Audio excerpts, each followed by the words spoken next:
முந்தி விநாயகனே முழுமுதற் கடவுளே, அன்னை உமையவளின் அருந்தவ புதல்வனே உரைக்கின்றேன். பைரவ குரு கவசத்தை பணிவோடு சொல்கின்றேன். பிழை பொறுத்து அடியேனின் பக்தியினை ஏற்றிடுவாய். சிவனாரின் திருமகனே, செய்தொழிலை வளமடைய செய்கின்ற வேடவனே, வெற்றிகளைத் தருபவனே, பைரவரின் குருகவசம் சொல்பவரை கேட்பவரை வையமதில் வளமோடு வாழ்வித்து காத்திடுவாய்.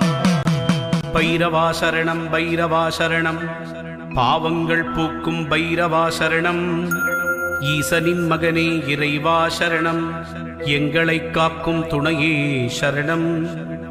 அன்பர்க்குறையெல்லாம் பொறுத்தே என்றும் ஆட்கொள்ளும் ஐயனே சரணம் சரணம்.